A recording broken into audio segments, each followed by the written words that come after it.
الحمدللہ وحدہ لا شریک لہ والصلاۃ والسلام علی من لا نبی بعد۔ آج بعض لوگ قربانی پر یہ اعتراض کر رہے ہیں، ایک دن میں ہزاروں لاکھوں جانور ذبح ہوتے ہیں، معیشت متاثر ہوتی ہے، اس سے معیشت برباد ہوتی ہے، لہٰذا اس سے بچنا چاہیے۔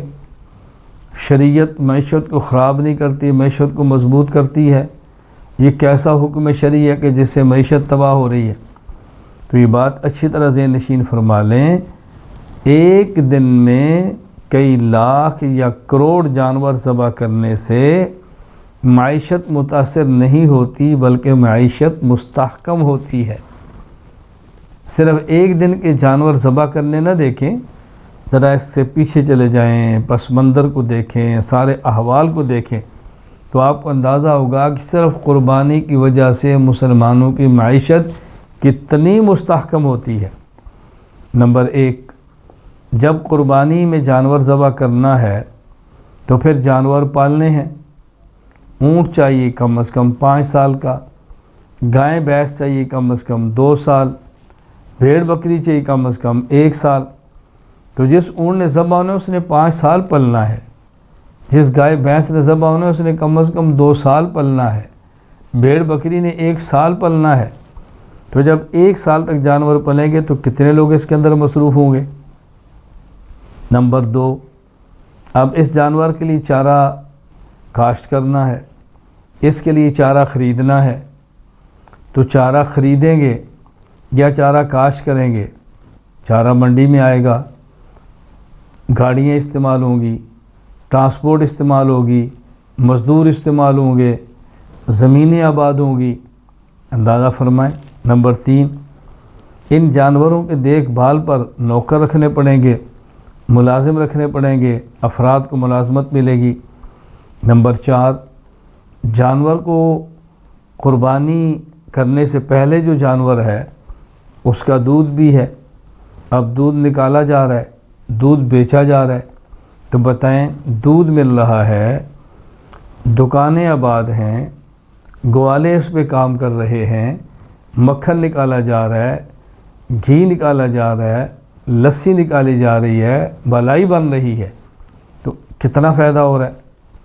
نمبر 5، قربانی کے دنوں میں جانوروں کا منڈیوں میں آنا، ایک منڈی سے دوسری منڈی منتقل ہونا، دیہاتوں میں سے شہر میں آنا، کس قدر ٹرانسپورٹ استعمال ہو رہی ہے، پیٹرول استعمال ہوگا، ڈیزل استعمال ہوگا، افراد کام کریں گے، منڈیوں میں ہوٹل بنیں گے، کھانا کھائیں گے لوگ۔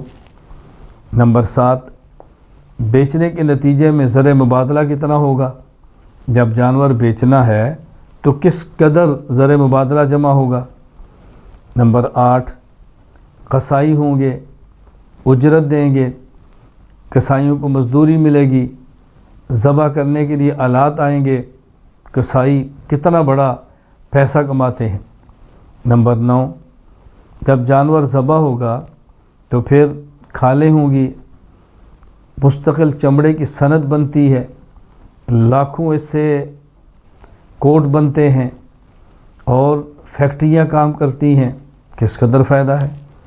اور کسی غریب کو دیں تو اس کا بھلا ہے، مدارس کو دیں تو ان کا بھلا ہے۔ نمبر 10، اس میں گوشت ہوگا، خود کھائیں گے، غریب کھائیں گے، دوست احباب کھائیں گے۔ جو سال بھر گوشت خرید نہیں سکتا تھا آج بغیر خریدے اس کو وافر مقدار میں مل رہا ہے۔